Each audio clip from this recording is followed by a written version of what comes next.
106.1 FM. Une tradition de radio belle et intelligente. Depuis 1935. 24 ans. Journal Alter Radio. 24 ans. 24 ans, information besoin sous Alter Radio.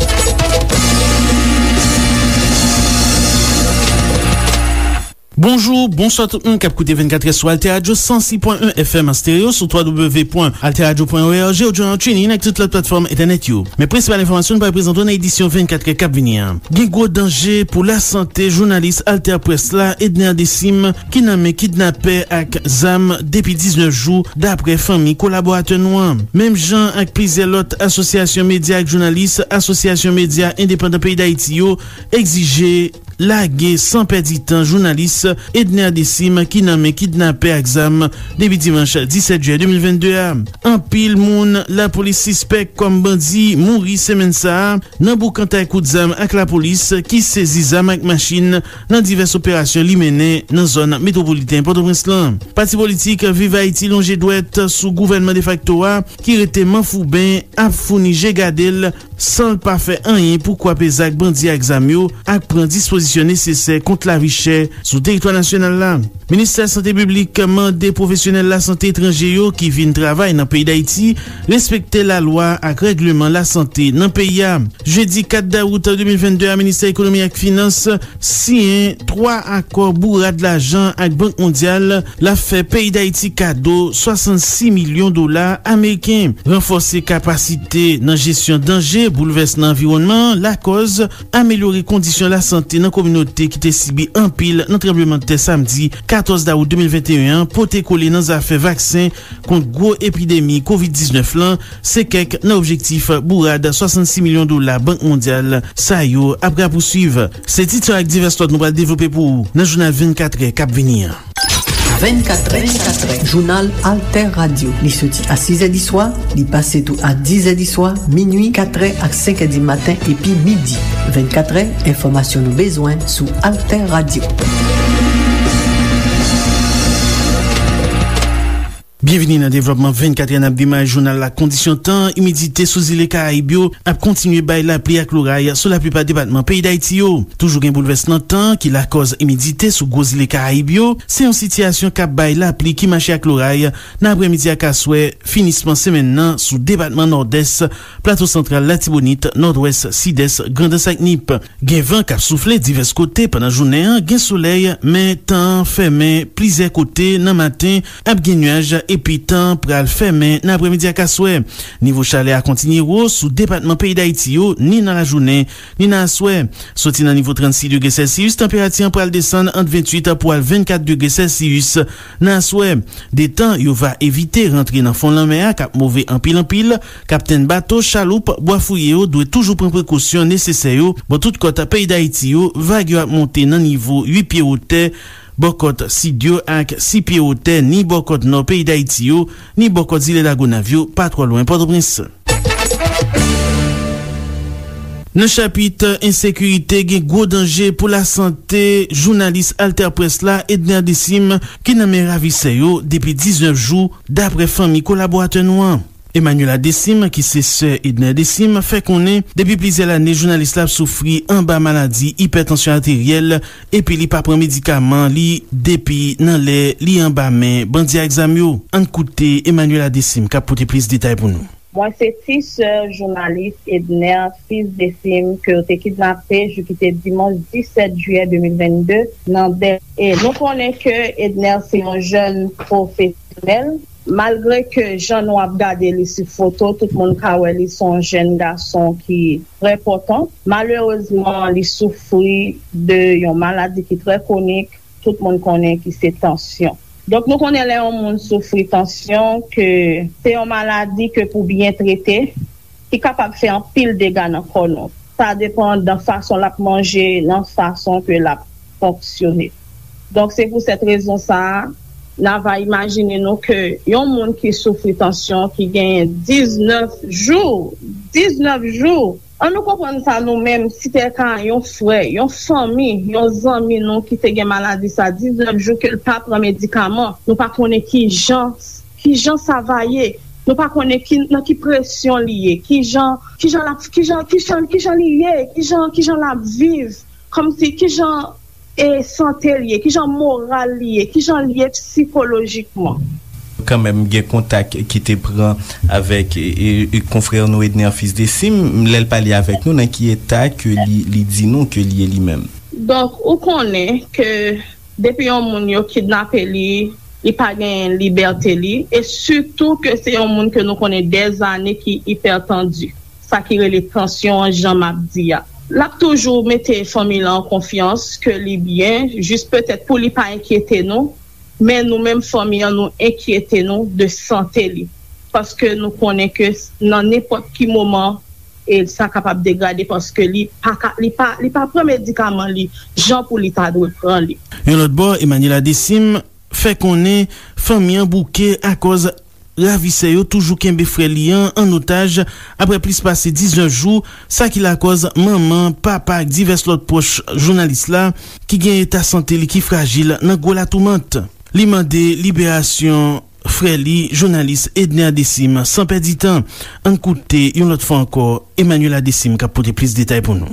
Bagay yo vreman kritik nou men pou famiyan. Imagine nou gen maman Edner, ki kouche sou kabon l'opital, ki nan oksijen, e le moun nan oksijen nou ka kompon ke moun nan ka pase de vi atre pa. Ki pa vreman gen yon respiration ki normal. Et toute famille en désolation, n'a pas imaginé nous-mêmes mon matin qui levait Edner qui gagne 126 ans, obligé sous direction médicale. Toujours, tout ça, papoter famille, mon papa levé, même moi-même qui parler ensemble avec ou là tout, m'obligé kembe, mais pas gain santé normale. Et nan circonstances difficiles ça, si nous-mêmes nan famille Dessim nan tap gen un message, c'est qui ça que le tapye? Li pa tap l'autre message que monsieur et Edner sorti dans même classe sociale ensemble avec nous. Edner son petite soyette même gens ensemble avec nous. Tant pis, libérez-les pour nous sauver la vie maman. C'était ce journaliste Edner Dessim, Emmanuela Dessim. Même Jacques Plizier, l'autre association média ak journaliste, association média indépendant pays d'Haïti yo exige lage sans perdre temps journaliste Edner Dessim qui nan men kidnappé exam depuis dimanche 17 juillet 2022. En tant qu'organisation internationale qui pas gouvernementale, nous gen pile tête chargée pour liberté la presse ak droit communication wak di li souhaité ajouter voili nan ka Edner Dessim bandi exam d'api ampli depuis 17 juillet 2021. Et puis a demandé gros somme l'argent. Journaliste Alter Presse ak Alter Radio, groupe média alternatif lan, Edner Fils Dessim, toujours nan men ravisse li yo 3 semaines après yo te kidnappé li en compagnie plusieurs l'autre moun nan Delma. Nan non divers membres li yo ki nan monde lan, wak mande autorité gouvernementale yo ak tout moun qui gen bonne volonté pour contribuer dans libération Edner Fils Dessim, sain et sauf et puis sans l'autre exigence, yon façon pour le capable rejoindre famille et puis reprendre travail essentiel li comme journaliste démocratique. Toujours dans le chapitre insécurité en pile monde, la police suspect comme bandi mouri semaine ça dans Boukantay Koudzam avec la police qui saisit zam ak machine dans diverses opérations li mené dans zone métropolitaine Port-au-Prince lan. Chef gang Gédéon nan commune Kwa-des-Bouquets, moun nan plis konnen son nan collègue mouri ensemble ak yon bras droit li après yo te fin blessé en babal nan Boukantay Koudzam ak la police pendant l'opération la police di li mené nan fief yo nan date mercredi 3 août 2022. Nan publication li fait la police fait konnen déjà gagné bon jan instruction qui sorti bon côté directeur général la police là France LB pour continuer combattre banditisme dans pays sous toute forme. La police nationale pays d'Haïti fait qu'on est limité en bas code James Saint-Ilus qui gen non Pharaon dans zone Titanien mardi 2 août 2022. D'après sa PNH la fait qu'on est yo tap chercher individu ça couché fou deske li ta impliqué dans détourner camion marchandises dans zone Canaan sur route nationale numéro 1.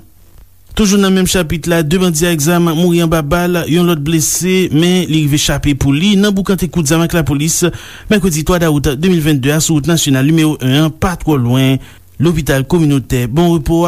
La polis rive fè aksyon sa nan mouman individi sa yo tap tante detourner un kamyon motosiklet epi polisye nasyonal yo rive sezi 2 pistolet ki te nan men yo. Komisariya Port-au-Prince avek asistans yon juge de paix rive sezi nan apremidi mercredi 3 août 2022 yon machine Mack Suzuki nan stade Silvio Katoa. D'abre informasyon la polis dispose, gang ki gen nan tèt li chef bandi ti la pli te kon utilize machine sa pou transporte ranson mamb fami ak poche moun gang yo kidnappé. La polis fè konnen plizye nan bandi sa yo te atake komisariya Port-Aile ou gan nan en représailles, plizye nan yo rive mouri nan boukante koudzam ak la polis. Kolektif Défenseur Plus denonse silans komplis otorite yo nan gouvernement fas ak prikous machin yo ki pasispan augmente nan peya depi plizye semen, detan li mande pran mezi ki nesesè pou rezoud problem sa ki mette populasyon nan sityasyon difisil. Nan yon not li mette de organizasyon do amon nan rappele atribusyon pou fikse pri transport en komuen, se yon nan prerogative l'Etat haïtien. Nan chapit politik, parti politik Vive Haïti longe dwet sou gouvernement de facto ki rete manfouben ap founije gade san l pa fe anyen pou kwape zak bandi a exam yo ak pran disposisyon nesesè kont la vi chè sou teritwa nasyonal la. Koordinateur nasyonal parti politik Vive Haïti Biron Odige di li ekri plizye institisyon nan peyi pou yo al founije gade nan Ministère Intérieur par rapport ak zak korupsyon ki ap taye banda an dan Ministère sa. An koute Koordinateur nasyonal parti politik Vive Haïti Biron Odige kapote plis detay pou nou. Nou ekri Pouye Ministre Ariel Henry sou gagot sa an dan Ministère d'Intérieur. Nou ekri ULCC, institisyon ki la pou ankete sou korupsyon an dan l'Etat. Nou ekri Cour supérieure des comptes ki la pou verifiye kom ki debloke an dan l'Etat yo, eske kwa bi ou fè chemè yo. Nou ekri BAF au niveau de CPJ ki la pou ankete tout sou krim financier yo pou ndi yo al fouye zo nan kalalou, paske nou pa ka konti aksepte jan de bagay sa yo ap fèt an dan l'Etat. E se jan de korupsyon sa yo, l'ajan ki ta dwe sorti an dan l'Etat ou al servi sosyete a, ou li la al servi sosyete a yo detounel fè la al servi de bagay politik. E nou toujou ete atache avèk mèm revendikasyon nou ke bagay sa al fè chemen. Men sepandan, an dan bagay sa, pandan ap kouri de volè, gen lot gwo volè toujou ki profite de denosyasyon parti politik Vive Haïti pou regle lot afè personel yo an dan denosyasyon. Lè nou pre par exemple, au niveau Ministère de Finance. Nou apren, Ministre Finance lan, li interdi avèk otorite ki an dan Ministère de l'Intérieur pou pa débloquer kop tout fonds collectivité ankon. La le plus loin, pou l'di yo désormais fonds collectivité territorial yo, Ministère pa gen doa sou yo, li transféré kom sa au niveau Ministère de Finance sou trésor public. Se pa sa demande. Nou dekouvri de ka de korupsyon. An nan ka korupsyon nou di, men sak dwe fèt. E sak dwe fèt la, se la justice ki dwe agi. Nou pa mande Ministre Finance pou l'agi. Ministre Finance pa gen doa sa. San vin kompren son batay politik. Ministre Finance estime gon parti politik an dan peyi ak ap joui de l'ajan kolektivite yo, enbel livle, se parti politik pal la, kote l sorti ya, ki pou vin joui de l'ajan kolektivite yo. Se sa fèl retire l'ajan au niveau Ministère de l'Intérieur, livre el sou trésor public, pou chak dekesman pou al fèt, pou se Ministre Finance lan, ki bay droit e ki kapab dekesse l'ajan nan fond kolektivite yo. Nap di Ministre Finance, se bien kote mal kalkule. Nou men tout sa nap fè, tout sa nap di nan Vive Haïti, nou toujou pren la loi kom mousson. C'était coordonnateur national parti politique Vive Haïti Biron Odige.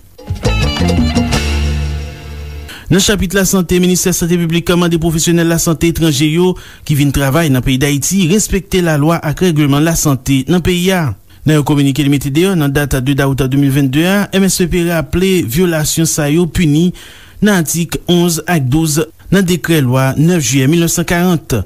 Yon lot bo li menase sanksyone institisyon sanite nan peyan ki ta ap viole divers mezi legal sa yo.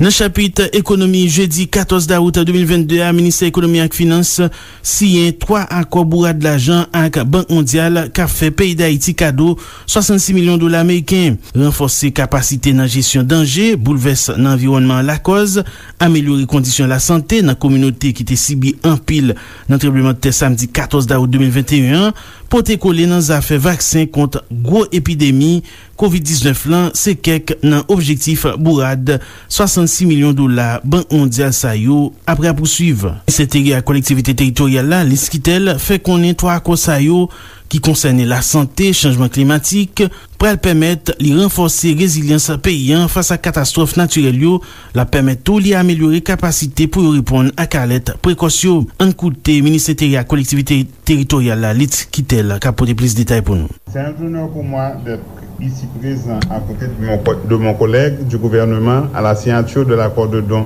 pour le financement additionnel de $11 millions du projet de gestion des risques aux aléas climatiques ainsi que des autres accords pour la santé et la surveillance de la santé primaire et pour la pandémie du COVID-19. En effet, au cours de ces dernières années, Haïti a été frappé par de multiples événements catastrophiques. La majorité de ces aléas auxquels les populations sont confrontées sont d'ordre hydrométéorologique et sismique. Si et par extraordinaire, on a eu cette pandémie du COVID-19 qui a frappé le monde entier et qui nous a mis beaucoup de retard dans les progrès, je dirais même de l'humanité, et qui nous a mis en retard. Maintenant, ça nous a causé des dégâts humains et matériels considérables. Le dernier en date étant le séisme du 14 août 2021 affectant la péninsule du Sud. Le degré d'exposition du pays tend à être encore plus élevé sous l'effet du changement climatique qui ne cesse d'accroître la fréquence et l'intensité des événements climatiques. Par exemple, pour cette année, on pourrait voir plus de cyclones que l'année dernière et qui est en augmentation à l'année précédente. Cela nous montre qu'il faut toujours être prêt pour apporter rapidement des secours aux populations affectées, coordonner les interventions et investir dans la résilience au choc. C'est de ce contexte que le projet de gestion des risques aux aléas climatiques, PGRAC, placé sous le leadership de la Direction générale de la protection civile, DGPC, pour le compte du gouvernement haïtien à travers mon ministère, dont la mise en œuvre est assurée par l'unité de coordination de projet du CP, a pour objectif principal de renforcer la résilience du pays face aux désastres, notamment améliorer la capacité d'alerte précoce et d'évacuation d'urgence dans certaines municipalités situées dans les zones à haut risque climatique. C'était ministre intérieur à collectivité territoriale de facto à Liskitel. Sous même causement, ministre économie et finance Michel Patrick Boisvert a annoncé projet Sayo visé soutenir réponse urgence tremblement de terre samedi 14 d'août 2021. En côté, ministre économie et finance qui apporte plus de détails. Ces financements additionnels qui constituent une nouvelle preuve de la solidarité agissante de la Banque mondiale envers Haïti visent à renflouer les fonds de ces projets pour lesquels des réaffectations ont été faites en vue de soutenir la réponse d'urgence du gouvernement suite au tremblement de terre du 14 août 2021. Il s'agit des projets de réponse à la pandémie de COVID-19, de renforcement des soins de santé primaire et de gestion des risques et de résilience aux aléas climatiques. Dans ce cadre, $35 millions additionnels sont alloués au projet de réponse à la pandémie de COVID-19. Ce support financier aidera le gouvernement à assurer non seulement un déploiement efficace des vaccins à travers le pays, mais aussi à financer de manière équitable des vaccins anti-COVID-19 supplémentaires abordables en cas de besoin. Ce renforcement du système de vaccination du pays améliorera la préparation d'Haïti pour mieux faire face aux futures crises sanitaires. S'agissant du projet de renforcement des soins primaires, qui sera financé par un don additionnel de $20 millions américains, il permettra de réaliser des activités ciblées, telles que le renforcement des réseaux de référencement vers les soins de santé primaires, la fourniture d'incitations aux prestataires de soins de santé et l'augmentation de leurs responsabilités par le biais du programme de financement basé sur les résultats. À noter que le projet contribuera également à maintenir la capacité nationale de surveillance et de réponse du gouvernement dans la lutte contre les maladies infectieuses telles que la diphtérie et la rougeole. Enfin, le financement additionnel de 11 millions de dollars américains pour le projet de renforcement de la gestion des risques de désastre et la résilience climatique, PR-RAC, a pour objectif d'améliorer la capacité d'alerte précoce et d'évacuation d'urgence dans certaines municipalités situées dans des zones à haut risque climatique. C'était ministre économie et finance de facto Michel Patrick Boisvert. Soubo pali chef opération nan Banque Mondiale la, Laurent Selati, fait connaître trois accords dont ça yo représente yon parti dans priorité Banque Mondiale pour les répondre à différentes crises qui frappent pays et puis qui contribuent dans augmenter vulnérabilité et fragilité qui caractérise l'économie haïtienne. On écoute Laurent Selati, chef opération de Banque Mondiale, qui a porté plus de détails pour nous. C'est pour moi un immense plaisir et un honneur que de participer en votre présence, messieurs les ministres, à la cérémonie de signature officielle de ces 3 accords de dons totalisant un montant total de 66 millions de dollars américains destinés au secteur de la santé, 55 millions de dollars, et de la gestion des risques de désastre, 11 millions de dollars. Ce montant, constitué de financements additionnels pour 3 projets en cours d'exécution qui ont été énoncé par le maître de cérémonie, s'inscrit directement dans la priorité qu'accorde la Banque mondiale à répondre aux différentes crises qui frappent le pays et qui contribuent à accroître la vulnérabilité et la fragilité qui caractérisent l'économie haïtienne. Plus spécifiquement, ces dons représentent une partie de l'engagement de la Banque mondiale à poursuivre son appui pour améliorer les conditions de santé de la population dans les zones affectées par le tragique tremblement de terre de 2021, survenu, comme l'a rappelé Monsieur le ministre de l'Intérieur, dans un contexte de crise sanitaire Covid et de grandes incertitudes internationales, aggravé depuis par le conflit entre la Russie et l'Ukraine et ses conséquences pour l'approvisionnement en produits énergétiques et en céréales notamment. Le renforcement du capital humain et l'amélioration de la gestion des risques de désastre sont 2 axes essentiels du cadre de partenariat de la Banque mondiale en Haïti. À travers ces financements, la Banque mondiale aide le gouvernement haïtien à améliorer l'accès et la qualité des services de santé de base et appuie la relance de la vaccination, non seulement contre le coronavirus, mais aussi la vaccination de routine. Nous soutenons également les efforts du gouvernement pour accroître la résilience du pays face aux risques climatiques et sismiques à travers différents programmes d'investissement conçus pour renforcer les capacités de la population et des infrastructures à faire face à ces phénomènes. C'était chef opération de la Banque mondiale là, Laurent Selati. Wap koute 24 sur Alter Radio 106.1 FM stéréo sur www.alterradio.org ou journal TuneIn ak tout la plateforme internet yo. Actualité internationale lan ak collaboratrice nou Daphne Joseph. Ancien député opposition nan pays Venezuela Juan Requesens condamné pour 8 l'année prison jeudi 4 août là pour tête li impliqué dans une tentative attentat contre président vénézuélien Nicolás Maduro dans l'année 2018. Gen 17 moun qui condamné, parmi yo gen 12 qui condamné pour 30 l'année prison. C'est ça avocat défense là fait connaît. Condamnation ça yo fait 4 l'année après explosion des drones yo, bo tribune Nicolás Maduro. Yon parti dans silo yo dans Beyrouth qui était endommagé dans explosion qui était détruit port Beyrouth là gen de l'année de ça li effondré jeudi 3 août là dans moment côté gen manifestant qui t'a pralé dans port pour deuxième anniversaire drame nan d'après ça plusieurs correspondants AFP fait connaître. Pour président Emmanuel Macron, yo dwe rendre moun justice dès l'année après explosion. C'est ça li réclamé jeudi 4 août là dans un entretien à quotidien libanais L'Orient le jour. Président français a dit li regrette deske enquête la campé depuis plusieurs mois. Liban vive un moment crise li pas jam connaît avant. Li besoin justice tout pour li redresser li, c'est ça li fait connaît. Amnesty International a accusé l'Américaine pour dire li mette plusieurs civils en danger côté y a établi plusieurs bases militaires dans l'école ak l'hôpital. Yo a plaidé lancer attaque dans zone côté qui gagne en pile moun pour y repousser invasion russe là. Dapre Amnesty, taktik sa yo viole droit international moun. 24è, jounal Alter Radio. Li soti a 6è di soir, li pase tou a 10è di soir, minuit, 4è ak 5è di matin, epi midi. 24è, informasyon nou bezwen sou Alter Radio.